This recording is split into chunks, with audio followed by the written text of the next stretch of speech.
जो अपराध और जंगल राज की ममता बनर्जी द्वारा सिंचाई की जा रही थी, पौधारोपण किया जा रहा था, उसको खत्म किया जाए। आज अगर हिंदुस्तान में हिंदुत्व की सरकार बनी है, सनातनियों की सरकार बनी है और सनातन फल फूल रहा है, विकास कर रहा है, हिंदुस्तान मजबूत हो रहा है भारतीय जनता पार्टी के नेतृत्व में, तो निश्चित रूप से इन देशद्रोहियों को पेट में दर्द हो रही है, इनको हजम नहीं हो रहा है। आज हमारा हिंदुस्तान विकास कर रहा है, क्योंकि हमेशा से इतिहास उठाकर देख लीजिएगा, ये विपक्षी चाहे कांग्रेस के हो चाहे और छोटे दल हो, हमेशा देश तोड़ने को और देश को बर्बाद करने का काम किए हैं। बंगाल देखिएगा, कुछ दिनों बाद बिल्कुल सुरक्षित और अमन चैन की जिंदगी हो जाएगी वहाँ। आपको ऐसा लगता है कि जो पिछली सरकार थी उन्होंने हवा दी है बांग्लादेशियों को? हवा क्या दी है, उनकी सिंचाई की है। नमस्कार, आप देख रहे हैं जनतंत्र भूषण का डिजिटल प्लेटफॉर्म और आपका बहुत बहुत स्वागत है।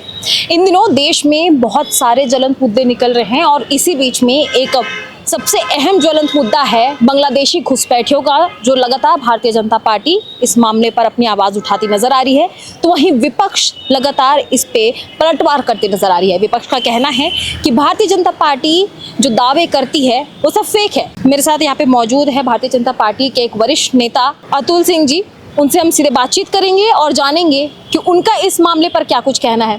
अतुल सिंह जी, आपका बहुत बहुत स्वागत है हमारे चैनल में। धन्यवाद आपको। बीते दिनों शुभेंदु अधिकारी ने एक बयान दिया। उनका कहना है कि जो बांग्लादेशी घुसपैठ हैं, जो अब तक ममता बनर्जी की सरकार में ममता बनर्जी ने जिन्हें आश्रय दिया था, उनका ऐसा कहना है अब उन्हें खदेड़ा जाएगा, बाहर फेंका जाएगा, उन्हें दामाद की तरह रखा नहीं जाएगा, उन्हें जेल नहीं भेजा जाएगा, बल्कि सीधे खदेड़ा जाएगा। क्या ऐसी भाषा का उपयोग करना सही था?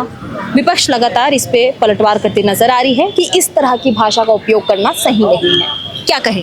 देखिए, शुभेंदु अधिकारी जी हमारे भारतीय जनता पार्टी के नीतियों को आगे बढ़ाने के लिए वहाँ मुख्यमंत्री बनाए गए हैं। हमारे हिंदुस्तान और हिंदुत्व को आगे बढ़ाने के लिए वहाँ मुख्यमंत्री बनाए गए हैं। कार्यकर्ताओं ने उनको प्रचंड बहुमत से इसीलिए वहाँ स्थापित किया है कि जो अपराध और जंगल राज की ममता बनर्जी द्वारा सिंचाई की जा रही थी, पौधारोपण किया जा रहा था, उसको खत्म किया जाए। तो निश्चित रूप से अगर जहरीला पौधा अपने घर में रखा जाएगा, जैसे सांप पाल के रखा जाए, तो किसी ना किसी दिन वो डसेगा। तो निश्चित रूप से वो समय आ गया है कि उनको पालने की जरूरत नहीं है, जेल में डालने की जरूरत नहीं है, उनको निश्चित रूप से यहाँ से सफाया करने की जरूरत है। इसलिए कि अगर जेल में भी डालते हैं तो हमारा हिंदुस्तान का राशन और पैसा, सुरक्षा उन पे खर्च होगा, तो हम इन सांपों को क्यों अपने देश में पाल के रखेंगे। तो हमारे मुख्यमंत्री बंगाल के जो भी कहे हैं, बिल्कुल सराहनीय कदम है और इस पर कहने की जरूरत नहीं है, इस पर करने की जरूरत है। 2 कदम आगे बढ़ के चलने की कार्य करने की जरूरत है। विपक्ष कह रही है कि इस तरह का भाषा का उपयोग नहीं करना चाहिए, ये बस झूठा दिलासा देती है भारतीय जनता पार्टी। देखिए, विपक्ष द्वारा आज तक हिंदुस्तान का किसी न किसी तरह से राजनीति करके मानवता का हत्या किया गया है, हिंदुस्तान के सुख और समृद्धि से खिलवाड़ किया गया है, अखंडता से खिलवाड़ किया गया है। तो आज अगर हिंदुस्तान में हिंदुत्व की सरकार बनी है, सनातनियों की सरकार बनी है और सनातन फल फूल रहा है, विकास कर रहा है, हिंदुस्तान मजबूत हो रहा है भारतीय जनता पार्टी के नेतृत्व में, तो निश्चित रूप से इन देशद्रोहियों को पेट में दर्द हो रही है, इनको हजम नहीं हो रहा है कि आज हमारा हिंदुस्तान विकास कर रहा है, क्योंकि हमेशा से इतिहास उठाकर देख लीजिएगा, ये विपक्षी चाहे कांग्रेस के हो चाहे और छोटे दल हो, हमेशा देश तोड़ने को और देश को बर्बाद करने का काम किए हैं। तो निश्चित रूप से आज अगर हमारा देश विकास कर रहा है तो इनको हजम नहीं हो रहा है। अतुल जी, पर इसमें एक सवाल जरूर आता ही, जब से शुभेंदु अधिकारी ने ये बयान दिया है उसके बाद से बांग्लादेश का जो बॉर्डर है वहाँ पे अफरा तफरी का माहौल है, वहाँ पे लोग जुट रहे हैं, वहाँ पे सुरक्षा को लेकर बहुत बड़ा सवाल खड़ा हो रहा है। बिल्कुल, जब देखिए आप देखी होंगी 92 लाख लोगों का SIR में वहाँ से नाम कटा, तो निश्चित रूप से 92 लाख लोगों में मैक्सिमम लोग, मेरा मानना है कि ये घुसपैठिया बांग्लादेशी थे, या उसमें से कुछ लोग होंगे जो इधर उधर से जाके वहाँ नाम जुड़ाए थे, लेकिन कुछ परसेंटेज होगा, ज़्यादातर लोग वही हैं। अब इनके मन में एक डर बैठ गया है कि अब यहाँ हमारे रहने लायक नहीं है, अब यहाँ हमारा संरक्षण देने वाला कोई नहीं है, तो अब इनका भागने का अपना तौर तरीका अपना रहे हैं। बंगाल को फिर वही जंगल आज में अगर जा भी रहे हैं तो कुछ बर्बाद करके जाए, कुछ नुकसान करके जाए, तो इसलिए वहाँ अफरा तफरी की माहौल है।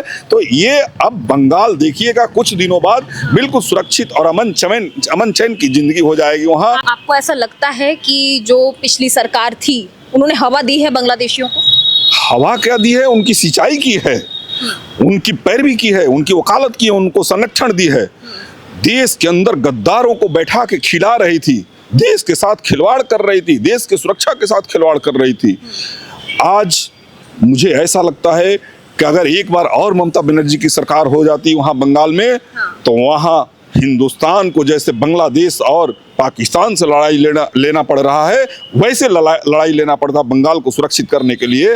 तो ये तो हमारे वहाँ के सनातनी और हिंदू के कार्यकर्ताओं और भारतीय जनता पार्टी के कार्यकर्ताओं को मैं कोटि धन्यवाद देता हूँ कि समय रहते उन्होंने अपनी आंखें खोल ली और भारतीय जनता पार्टी की प्रचंड बहुमत से सरकार बनाई, इसलिए आज हमारा बंगाल सुरक्षित हो गया। देखिए, एक बहुत बड़ा सवाल अभी भी खड़ा होता है कि गृह मंत्री अमित शाह हमेशा बांग्लादेशी घुसपैठियों का मुद्दा उठाते आए हैं, केंद्र में आपकी सरकार है, बीएसएफ जो है वो भी आपके अंडर में ही है, तो अब तक बांग्लादेशी यहाँ तक पहुँचे कैसे? देखिए आप लोग ने कुछ नहीं किया। देखिए हमारी सरकार 2014 से पूर्ण बहुमत में आई है। हाँ। और बांग्लादेशी घुसपैठिए पाकिस्तानी जो भी है देशद्रोही या देश के रोहंगे, ये 14 के पहले से आए हैं। 14 के बाद ना हमारी सरकार आई है, वहाँ हमारा सुरक्षा है, तो 14 के पहले से हैं। तो आज हमारा देखिए आज कोई घुसपैठिया नहीं हो रहा है, कोई घुसपैठ नहीं हो रहा है। और जो अभी सरकार बनने के पहले लोग कह रहे थे कि सरकार बन गई उसके बाद भी क्राइम हो रहा है, मर्डर हो रहा है, मैंने उस टाइम भी कहा था कि सरकार बन गई है, जनता ने वहाँ की बहुमत दी है, सरकार गठन हो जाएगी, वहाँ के एक एक आतंकी को चुन चुन के जगह दिखाया जाएगा, उनका उचित स्थान दिखाया जाएगा। हमारे ऐसे मुख्यमंत्री का चुनाव वहाँ हुआ है कि जो बंगाल को सुरक्षित करने में, मजबूत करने में और विकास के रास्ते पे ले जाने में निश्चित रूप से कोई कसर नहीं छोड़ेगा। अब तक जो सुरक्षा की हम बात कर रहे थे, लगातार सुरक्षा पे बहुत बड़ा सवाल होता है जब पश्चिम बंगाल की बात आती है। क्या आप लोग ने कोई प्लान बनाया है, कोई मास्टर प्लान बनाया है, कोई डेटा बनाया है जिससे वहाँ की सुरक्षा व्यवस्था में कुछ सुधार हो सके? देखिए, कहा जाता है कि किसी भी देश को गुलाम करने के लिए पहले उसके सभ्यता और संस्कृति पे अटैक किया जाता है। उसके सभ्यता और संस्कृति को डेमोरलाइज कर दिया जाता है, तोड़ दिया जाता है, तब उस देश को गुलाम बनाने में बहुत आसानी हो जाती है।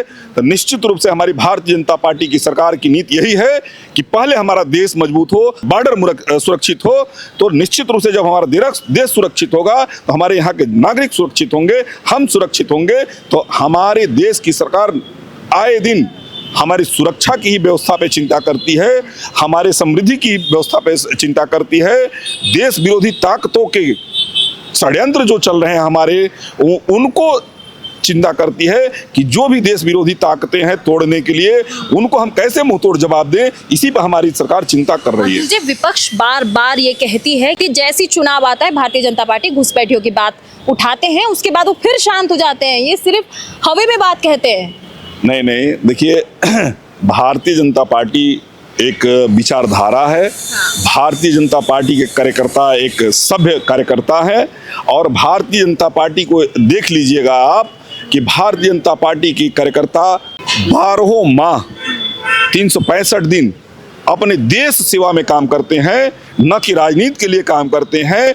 वह देश सेवा का काम इसलिए करते हैं कि जब हमारा देश सेवा हम करेंगे, जनता की सुरक्षा में काम करेंगे, जनता के समृद्धि के लिए काम करेंगे, तो आने वाले समय में जब मतदान होगा, तो जब हमारा देश जानेगा, देश की जनता जानेगी भारतीय जनता पार्टी के कार्यकर्ता हमारे मददगार हैं, तो निश्चित रूप से जनादेश भारतीय जनता पार्टी को देगी। और जितनी विपक्ष की सरकारें हैं, जब चुनाव आता है तो उसके 2 महीना पहले, 6 महीना पहले वो लोग सैन्य निद्रा से जागृत होते हैं और चुनावी बिगुल बजाते हैं, चुनावी ड्रामा लेकर उठते हैं, तमाम सरकार को बदनाम करने की कोशिश करते हैं। तो हमारी पार्टी के लोग, कार्यकर्ता कभी भी चुनाव के उद्देश्य से नहीं मैदान में जाते हैं। हमारे पार्टी के कार्यकर्ता एक एक जनता से जुड़ना चाहता है, उसके सुख दुख में शामिल होना चाहता है, उसकी मदद करना चाहता है। इसलिए आज हमारे देश के कोने कोने के कार्यकर्ता भारतीय जनता पार्टी को सरकार बनाने के लिए आतुर हैं। अतुल जी, आप यहाँ पे देश हित की बात कर रहे हैं, आपका ही विपक्ष बार बार ये आरोप लगाता है कि भारतीय जनता पार्टी युवाओं को बर्बाद करने की कोशिश कर रही है, देश हित का कोई काम नहीं करती है, युवाओं को तबाह करने की कोशिश कर रही है। देखिए, एक छोटा सा मैं उदाहरण दे रहा हूं आपको। घर में अगर कोई बच्चा हो, स्कूल से आता है, उसको होमवर्क मिलता है, तो क्या पेरेंट्स उसको होमवर्क पूरा अपने कॉपी पे लिख के उसको दे देंगे तो पढ़ाई करेगा? कि उस बच्चे को बैठा के कहेगा कि तुम ए ऐसे बनाओ, बी ऐसे बनाओ, तब वो पढ़ाई करेगा? निश्चित रूप से जो सिखाएंगे वो उसको काम आएगा, ना कि उसको उसका होमवर्क पूरा करके दे देंगे तो काम आएगा। उसी तरह ये विपक्ष के उत्तर प्रदेश में मुख्य विपक्षी दल समाजवादी पार्टी है। समाजवादी पार्टी ने क्या किया? युवाओं को बेरोजगारी भत्ता देने का काम किया, अपंग बनाया। बेरोजगार कहा कि तुम बेरोजगार रहो, तुम निकम्मे बन जाओ, बेरोजगारी का भत्ता लो, तुमको देंगे, तुमको काम करने की जरूरत नहीं है। तो भारतीय जनता पार्टी की सरकार आई तो कही कि नहीं, बेरोजगार भत्ता नहीं चाहिए, युवाओं को रोजगार चाहिए, उन हाथों को काम चाहिए। तमाम योजनाएं लेकर आई है भारतीय जनता पार्टी, तमाम बैंकों का सपोर्ट दिला रही है भारतीय जनता पार्टी युवाओं के लिए कि आप आगे बढ़ो, काम करो, रोजगार करो। लेकिन हमारे कुछ विपक्ष के बहकावे में युवा साथी रोड पे कहते हैं कि भारतीय जनता पार्टी की सरकार में रोजगार नहीं है। मैं मानता हूं कि भारतीय जनता पार्टी की सरकार में जितना रोजगार का सृजन हुआ है, किसी भी सरकार में इतना रोजगार का सृजन नहीं हुआ है। अगर हमारे युवा सरकारी नौकरी की जो रोजगार मानते हैं, तो मैं उनको समझाना चाहता हूं कि भैया, सरकारी नौकरी में तुमको एक सीमित वेतन मिलता है, लेकिन स्वयं का रोजगार में, जिसमें भारतीय जनता पार्टी सरकार की तरफ से तमाम तुमको सपोर्ट किया जा रहा है, अगर रोजगार करोगे तो तुम फर्श से अर्श से तक जा सकते हो। आप कह रहे हैं कि युवाओं के बारे में सोचती है भारतीय जनता पार्टी, तो फिर ऐसा क्यों होता है कि जब भी कोई सरकारी एग्जाम होता है, नीट का पेपर होता है, तो वो जैसी ही एग्जाम का डेट आता है वो लीक हो जाता है? ऐसे में तो युवाओं के साथ खिलवाड़ हो रहा है, उनके समय के साथ खिलवाड़ हो रहा है। तो जी देखिए, उनके लिए कुछ क्यों नहीं? देखिए, बच्चे हमारे देश के कर्णधार हैं, बच्चे हमारे देश के भविष्य हैं, नौजवान हमारे देश के कर्णधार हैं, उनके कंधों पे हमारे देश का बोझ है। आज आगे ले जाना है तो युवाओं को माइनस करके हम देश को आगे नहीं ले जा सकते हैं। निश्चित रूप से पेपर लीक होना एक दुर्भाग्यपूर्ण विषय है, लेकिन जो पहले से विपक्ष द्वारा एक रैकेट बनाया गया था, जिनका धंधा इस धंधे में फल फूल रहा था, तो वो लोग आज थोड़ा सा और ज्यादा सक्रिय हुए हैं, सरकार को बदनाम करने के लिए, युवाओं को तोड़ने के लिए, देश को बर्बाद करने के लिए। इसमें देखिए, एक बहुत बड़ा गिरोह है जो कि हमारे भारतीय जनता पार्टी को भी इस षड्यंत्र के तहत बदनाम करना चाहता है और हमारे देश के रीढ़ युवा को तोड़ना चाहता है कि कहीं ना कहीं इनको रोजगार से, कहीं ना कहीं इनको शिक्षा से भटका दें, ये उस तरह की शिक्षा ना पाएं कि विदेशी ताकतों के साथ हम मुकाबला कर सकें। तो निश्चित रूप से हमारे विकास में ये लोग बाधा हैं। तो मेरा सरकार से जरूर यह अनुरोध है कि तुरंत उन लोगों को चिन्हित करके कड़े से कड़े अपराध में उनको सजा देनी चाहिए, उनको बख्शा नहीं, उनकी उचित स्थान दिखाना चाहिए कि आइंदा से दोबारा कभी पेपर लीक करने का, देशद्रोह का कार्य करने का हिम्मत न करे। बहुत बहुत धन्यवाद आपका। तो जैसे कि आपने देखा कि अतुल सिंह जी ने बड़ी बेबाकी से जवाब दिया मेरे सारे प्रश्नों का। बहरहाल पक्ष विपक्ष तो अपना पक्ष रखेंगे, विपक्ष अपना पक्ष रखेगा, पर इनकी बातें कितने धरातल पर आती है तो देखने वाली बात होगी। तब तक के लिए आप देखते रहिए जनतंत्र भूषण।